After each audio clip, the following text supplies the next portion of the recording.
Hello friends, and welcome back to the vlog.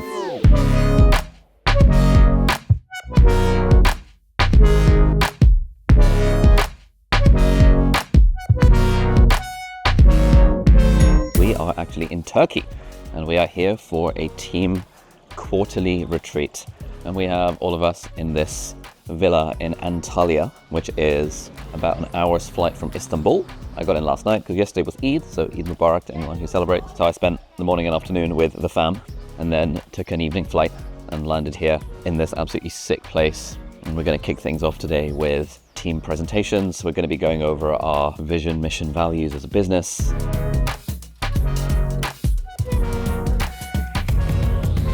Nice.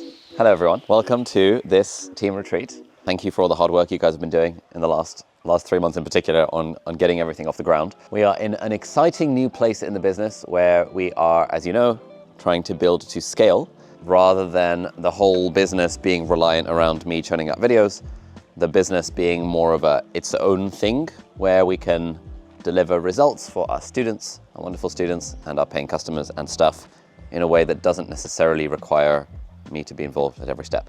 Today, we want to realign on vision, mission, values. We want to redo the annual goals for what the goals for this year, because now we have a lot more clarity on what specifically we're going after.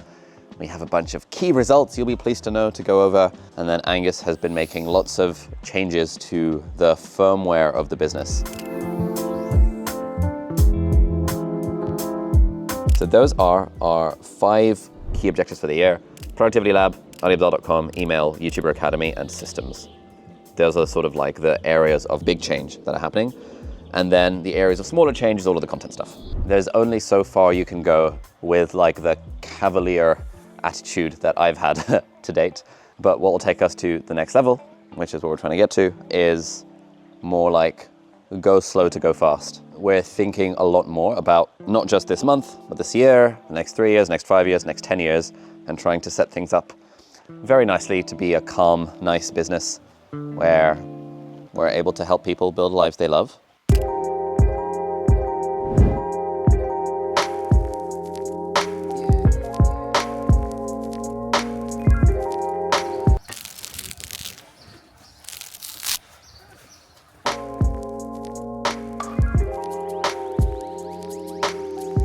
It's about 5:30 and we have just finished the day of meetings. One of the things about scaling a sort of business like this is that you then get the option of, do you want to hire a ghostwriter to write on Twitter or LinkedIn or post on Instagram on your behalf and stuff.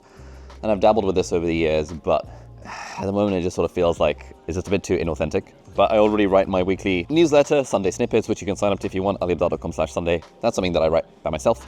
And I write a lot of my own Instagram captions if I'm just posting a picture and stuff. But I don't really like it when other people ghostwrite stuff for me because the tone is always a bit off. So I don't know if I'm being too much of a diva about this, but a big conclusion of the meeting was we're just not going to try and ghostwrite anything in my voice, and anything that's written under my name will actually be written by me. And if we're sending emails and stuff that are written by the team, it will be from Team Ali Abdaal or Ali Abdaal team rather than from Ali Abdaal, the man himself. We also had a good session around Productivity Lab, which is a new product that we are launching like next week. Now it is 5:30. We are going out for dinner in an hour. And so a few of us are going on a run because it's a very nice day. The sky is blue-ish.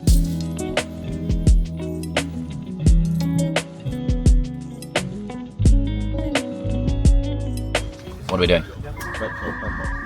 We're going out to dinner at an unknown location. That's about it. Yeah. It's going to be a good night. I love this perspective you've got. Very close up. We're going to eat lots of food. We're going to have dessert. We're going to... I don't, but it's been picked up by Jakub, who's our foodie in the... Next vlogger has arrived. Whoa! You've also got one. DJI Inception zone here. Eddie, any message for the fans? I have the same message. Please follow Dr. Ali Abdaal on every platform that you can, and please buy his book. Thank you so much. Please also leave a review on Amazon. He'll love it. What's the question? Anything to say for the vlog? No. Alrighty, so we are on our way to dinner. It just so happens that all of the girls decided to go on the first trip because we only have one taxi between us. So all the girlies went on the first trip and all the lads are coming on the second trip. Hopefully saying that doesn't get me cancelled.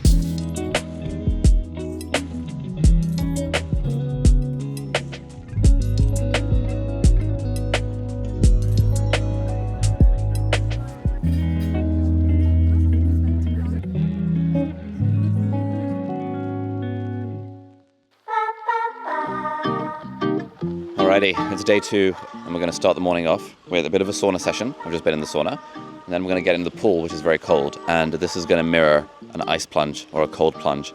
So we're going to record an episode of Cold Wisdom 2.0. Well, you know what they say, always dunk.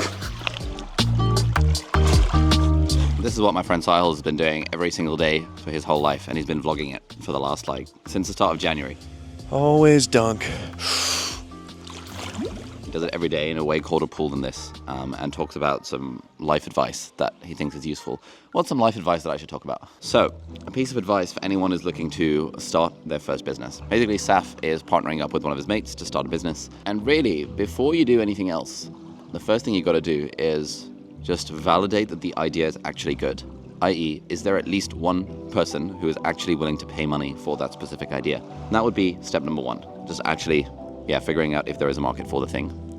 Step number 2, especially if you're starting something with a co-founder, is to really nail down what are the specific roles and responsibilities that each co-founder will have. With my first business, SixMed, or my first successful business, SixMed, me and my co-founder James, the problem with that business was that we were both visionary type people. We were both into the big ideas and all that kind of stuff. And we just hadn't really thought about who was going to do what. And so I ended up doing everything and James basically ended up doing small amounts of things. And essentially, inevitably, when you have co-founder relationships where you haven't clarified roles, one person will always feel a little bit resentful of the other person because one person will always feel as if they are doing more work than the other. And so part of the process of co-founding something with someone is ideally you want someone who has a complementary skill set. In mine and James's case, we were both visionaries and neither of us was what we would call an integrator or an operator. So I ended up being the operator, which is not my kind of default, shall we say, tendency or skill set. Having a co-founder is really fun. It's much more fun starting a business with someone rather than just doing it by yourself. Obviously, at the start of a business, both parties will have to muck in and just do everything themselves. But you want to try and avoid the situation where you feel this sense of resentment. And there's a good book called Slicing the Pie, which talks about how kind of equity should be split between founders and how 50-50 is actually kind of a bad idea just to start with. And you should have some sort of vesting schedule and all this sort of stuff. So we were kind of talking through some of these ideas yesterday. I'm not sure that's particularly applicable for anyone who's not wanting to start a business, but hey, if you watch this channel, maybe you're into the entrepreneurship thing and may want to start a business someday, or maybe you already have a business. In fact, I'd love to know in the comments, what is your personal relationship with entrepreneurship? Are you an aspiring entrepreneur? Are you a student? Are you an employee and happy to work for someone for your life? Would you like to start a business someday? Do you have a business right now? I'd just be very curious to know. As I get older and progress in this entrepreneurship journey, increasingly, a lot of the stuff that I talk about and think about is about entrepreneurship, just because I live and breathe it every day. So yeah, interesting to see what the overlap is with the audience in that sense. Anyway, time for the second round of the sauna now. So.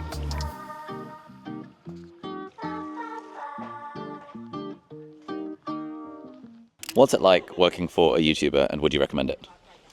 Working for a YouTuber is probably my favorite job I've ever had. But I'm also biased because I don't think every YouTube company or every YouTube team is the same. This is pretty unique because it's 14 or 15 people. It's truly a one company. And I recently had the reflection after Angus asked me where I'd like to be in 1 to 3 years' time. And I was thinking about it and I thought, this is the best job I think I could ever have. And I wanted this to be the last job that I ever have, which is really testament to the people that we have over here and kind of work that we get to do every day. What's the most enjoyable part of your role?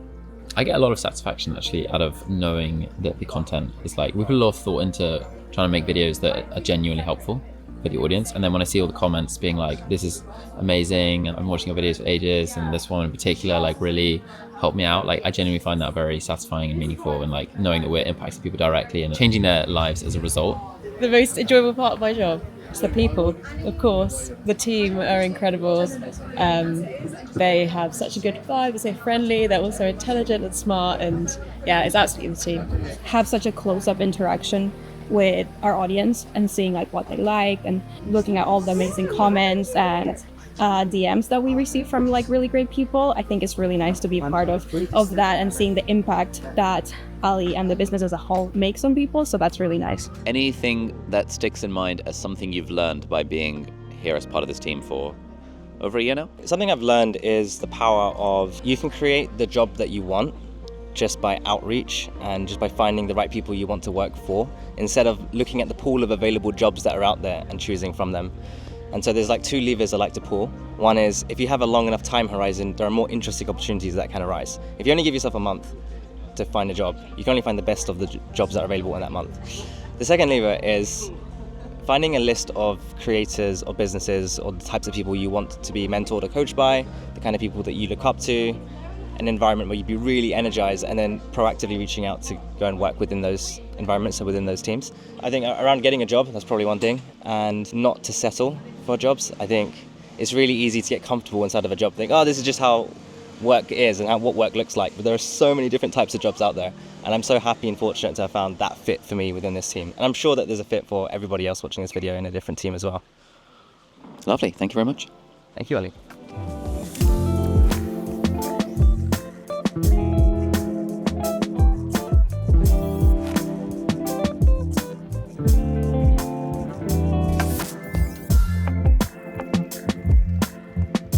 We've just done an hour of quest planning, starting with the commercial side of the business, because we are gearing up for the launch of Productivity Lab, which is going to be our big project for this year. The idea behind this quest system is that every quarter, each team member is working on a quest, like a quarterly quest. We use quest because it's just more fun.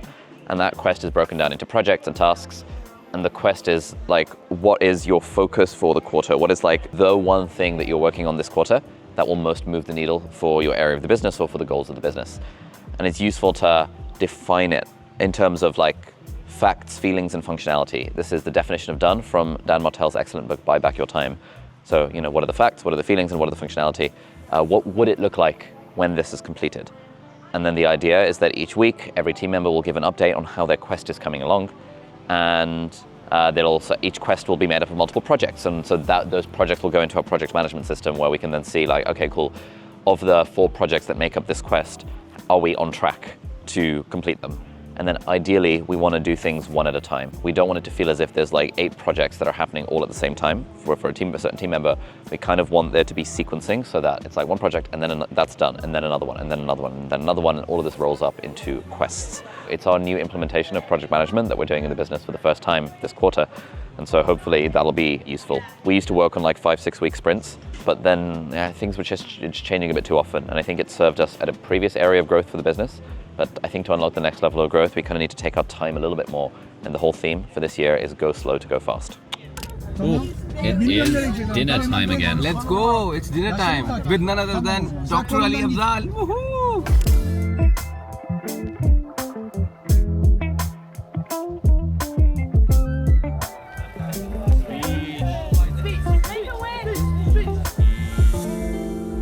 Thank you, guys.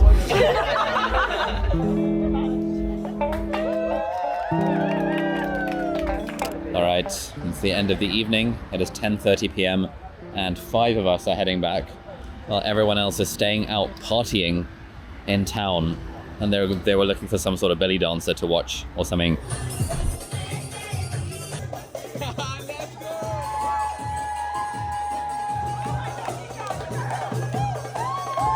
But me and Dan and Angus and Gareth and Jakob have all decided to go home. So we are waiting for our taxi to rock up and take us home. It's day 3 and we are going on an adventure. We don't know what the adventure involves, but we are going on one and I guess we'll find out. Alrighty, we're all suited up.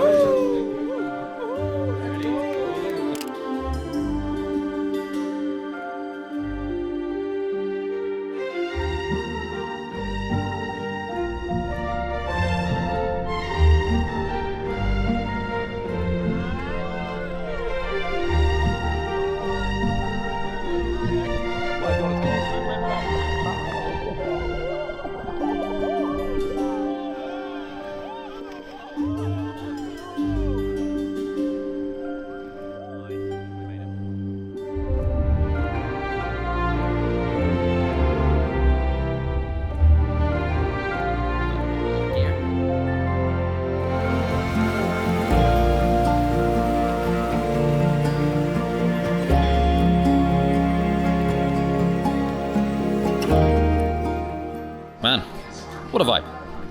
What a vibe indeed. It's stuff like this where like, look at that. That's absolutely sick. Never would have thought that starting to make YouTube videos in my bedroom in 2017 would lead to a place where I'm now here with like 14 of my teammates who I've literally employed full time to like hang out with me and help me make more YouTube videos and stuff, is now in this place where we can come to absolutely incredible places, do like activities and stuff, while also calling everything a business expense and doing it as part of like quarterly planning and goal setting and stuff. It's just so sick.